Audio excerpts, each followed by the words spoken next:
cristianos también inclusive. Israel fue un territorio que cayó bajo el dominio inglés después de la Primera Guerra Mundial y un poco antes. Era un lugar donde se podía obtener un acceso finalmente del Mediterráneo a las zonas que eran petroleras, Claro. específicamente Arabia Saudí.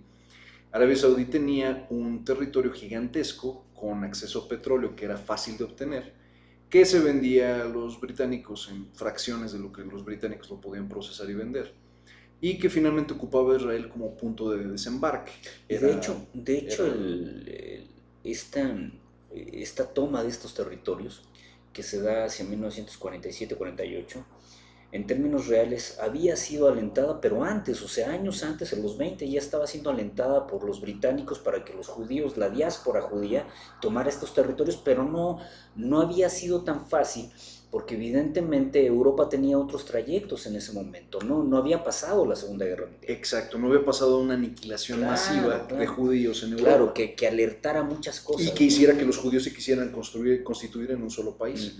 Ahora, ojo, Estados Unidos en su puritanismo y en todo lo que es equivocado de Estados Unidos sí tiene un puritanismo muy particular en el que para el gringo de nivel medio para arriba, Israel merece estar en su propio territorio porque es lo que Dios ordena y porque es lo que la Biblia ordena. O sea, bajo la lógica del estadounidense de media tabla para arriba, Israel se debe quedar en su lugar. Y notemos que de las dos industrias más ricas de Estados Unidos, claro, y a lo mejor son judíos. Si uno va a cualquier barrio de dinero en Estados Unidos, en cualquier ciudad, una puerta por medio son judíos.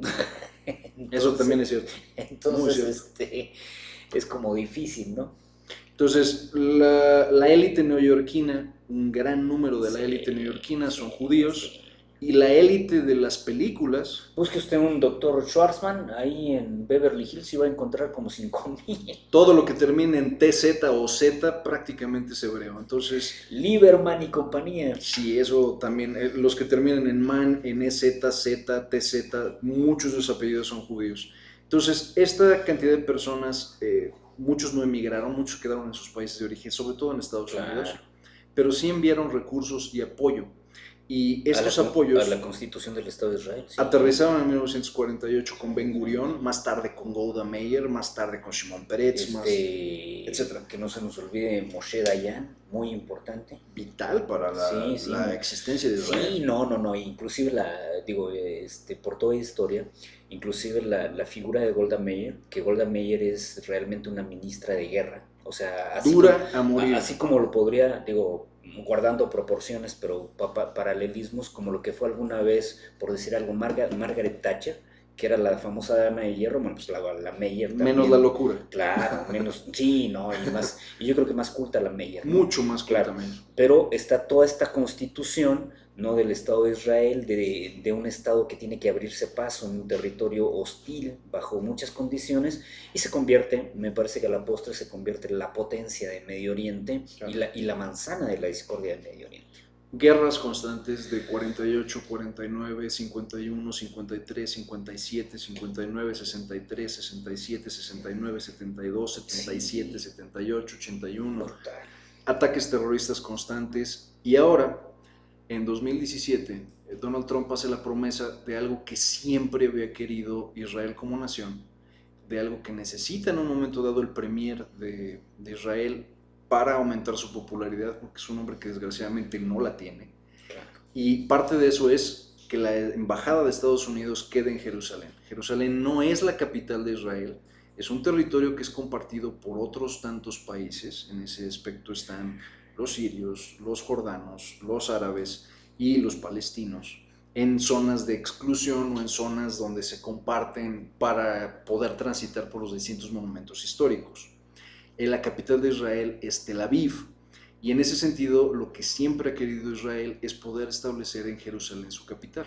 Claro, y refrendar la antigua Judea, que esa sería el punto medular de todo esto, porque no atiende. O sea, yo lo que asumo de todo esto es precisamente que no es solo una cuestión geográfica, no. Es una cuestión que tiene que ver con... simbólica. Claro, con un hilo histórico. Sí, esto es completamente simbólico. Esto no significa de quién trae los pantalones en la mesa o en la casa. Esto significa quién realmente determina todo y quién realmente toma las decisiones.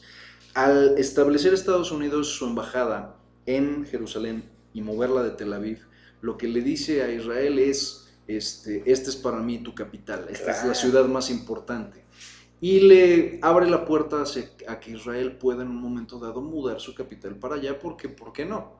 Ahora, Sí, esto, porque también no puede haber un apoyo más decidido norteamericano que poner la embajada en la capital que aparentemente es histórica, ¿no? exactamente, y esto irrita al mundo árabe Tut. entero, y empezando por los palestinos. Ahora, los palestinos, habría que entender qué es el Valle del Golán y dónde es que los palestinos están ubicados. Los palestinos tienen acceso a costa, pero es una costa de la que tienen algo así como 2.4 kilómetros. Realmente muy poco de costa que pudieran explotar como para dedicarse a actividades marítimas. Tienen un territorio que tiene un poquito más de 2 millones cuadrados, 2 millones de kilómetros cuadrados. O sea, realmente suena como mucho, pero no lo es un territorio verdaderamente muy reducido. Realmente no tienen formas de producir nada, no tienen recursos materiales o recursos naturales como para dedicarse a una determinada industria. Y entonces quien adoptó a los palestinos fue un grupo aparecido en los años 60, conocido como Hamas. Es un grupo, vamos a llamarle asimétrico terrorista, que recibe financiamiento de países panarabistas, como lo es Arabia Saudí, como lo es Emiratos Árabes, como lo es Turquía, como lo es Siria, Jordania, Qatar incluso se ha establecido que también ha dado dinero, Oman, Yemen, Nada más Kuwait. bueno, nada más que yo lo que quiero decir es que en toda esta amalgama no es una amalgama de orden monolítico, porque por ejemplo, por decir algo, si uno mira, si uno mira la actuación de Jordania con respecto a Israel históricamente y que muchas veces se ha hecho de la vista gorda en muchas cosas con respecto a Israel, ahí habría un doble discurso. Si uno mira la conducta de los saudí árabes, también con todos estos tejes y manejes que tienen con Estados Unidos y el apoyo que a veces, o no apoyo, pero no necesariamente, Ataque. claro, ataque o revancha contra Israel, también está raro. Entonces hay muchas cosas que están inconsistentes. Por ejemplo, hay O sea, un Bin Laden. yo lo digo por lo que dice Gerardo sobre este panarabismo. Sí, nada más preguntaría yo, sí es verdad, pero ¿hasta dónde llega el panarabismo, no? No, incluso lo que hay son intereses, ¿no? Finalmente, Claro. uno de estos intereses puede ser, me gustaría aventarte $500,000 porque odio a los gringos y dáselos a un intermediario para que se los tire a Osama Bin Laden y que haga algo. Pero no es realmente un plan. Y la idea del monolito es muy interesante porque efectivamente no hay ni un mando centralizado, jamás tiene como 7 áreas o 7 brazos distintos, todos operando bajo sus propias lógicas y bajo sus propios objetivos. Entonces, imagínate todo esto en el Valle del Golán, a solo 20 kilómetros de uno de los asentamientos más modernos que tiene Israel. Y ahora imagínate que Jared Kushner, el yerno del presidente, e Ivanka Trump, la hija del presidente, fueron esta semana a Israel pues finalmente inauguración. Primero a conmemorar la inauguración de Israel, valga la expresión, ¿no? Desde los actos de Ben Gurión, hay un discurso que se lee cada año para conmemorar a Ben Gurión, era muy emotivo por los 70 años, entonces era una parte interesante. Y llegan estos dos personajes finalmente a salir bonitos en la foto. Hubo un montón de protestas y hasta este punto, hasta este día sábado, hubo 90 personas que causaron baja, todos ellos eran palestinos, y solo te puedes explicar esta realidad de cómo 90 personas se lanzaron con piedras contra soldados armados y entrenados, que otra vez Israel tiene uno de los mejores ejércitos del mundo, porque no hay otra cosa, ¿no? No hay, estos chicos podían morir de hambre y desesperados, o podían tratar como de inmolarse, de lanzarse contra Israel y de demostrar su frustración. Sí, yo creo que, aunque suene, perdón por lo que voy a decir, puede sonar frío, pero yo creo que Israel ganó la partida Claro. desde hace muchas décadas, me parece ya, y lo que hay es una reivindicación por parte de Palestina que no ha podido ser de la mejor manera, Sí, claro. y me parece que de alguna forma algún día tendrá que fincarse una frontera final. No sé si la va a llegar a ver, porque esta insurrección palestina es una insurrección que no se contiene fácilmente, ¿no? Pese a que, como dice Gerardo, es increíble, pero 90 personas ya murieron, ¿no? Murieron y no hay una hostilidad aparentemente abierta. No, y no hay nadie que los haya condenado. No. Nadie a nivel internacional ha No, condenado al no, gobierno de Israel. inclusive Nadie. por ahí Estados Unidos Apoyó. hizo una censura sobre que las noticias no tenían que ir en torno a esta dirección. Hay que entender también el escenario en 1947. En 1947, Ben Gurión trató de pactar con los árabes. Se hizo una solución de dos estados, donde finalmente se dividía el territorio entre el grupo palestino y el grupo de los que iban a ser los judíos repatriados. Claro. Y esto fue algo que para los árabes fue insoportable. Ellos de a tiro dijeron que no. Y después ellos fueron los que rompieron la paz y atacaron. Lo que les salió el tiro por la culata es que lo hicieron estando desprevenidos y estando totalmente, voy a decir que mal preparados para hacerlo. Cuando finalmente se les ganó militarmente y se estableció Israel, otra vez se trató, tenemos a Nasser en un momento dado, después bueno, hay tres líderes interesantes que vienen desde Egipto y de la lógica. Arafat, pues desde el lado de los palestinos. Estos liderazgos nunca pudieron realmente coordinar, aunque tenían la superioridad en números y probablemente en armas, nunca pudieron coordinarse para deshacer lo que hizo Israel. Yo siento que... Entonces finalmente ya lo ganó. Yo siento que apenas había terminado la Segunda Guerra Mundial, Israel ya había perfilado la estrategia. Claro. O sea, Israel por lo menos en 2, 3 años, Claro. la diáspora que fue hacia estos territorios fue una diáspora con un vínculo militar muy importante. Pero también está la otra cosa. La otra cosa es que esta gente finalmente, si tú ves las fotos de la época, tú ves que eran niños, eran adolescentes, eran mujeres, tomando rifles y defendiendo sus casas. O sea, esto no fue algo que se les fue concedido, esto fue algo que se tuvo que pelear. Claro. Se trató de pactar, no se quisieron pactar, vamos a mantener la paz. Ustedes rompen la paz, te lo voy a quitar. Ya hubo un intento de solución de dos estados, no se logró. Ahora estamos hablando otra vez en 2018 de una solución de dos estados, de si es una solución de un solo estado y los palestinos quedan absorbidos dentro de Israel. Y lamentablemente, para empeorar su caso, pues finalmente Hamas cada determinado tiempo va y comete un acto de terrorismo en algún lugar simbólico de Israel para demostrarles que siguen ahí o intentan estas protestas suicidas.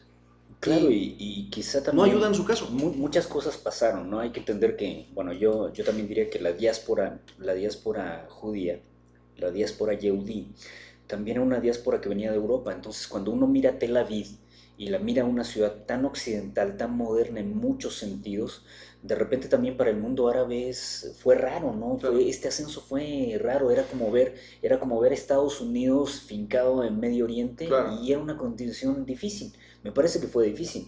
Entonces, esta cuestión es realmente inaceptable, ¿no? Por ejemplo, en el caso de... voy a abonar sobre eso. En el 73 se da la famosa guerra del Yom Kippur. El Yom Kippur es una celebración judía que se debe de observar finalmente meditación, reposo, un momento de reflexión. Uh-huh. Y lo que es curioso fue que se supone, vete a saber si eso es cierto o no, todo se despertó por una pancarta, un espectacular de Coca-Cola con una mujer en traje de baño, que aparentemente se ofendió mucho un árabe y dijo, estos paganos hay que deshacerlos ya.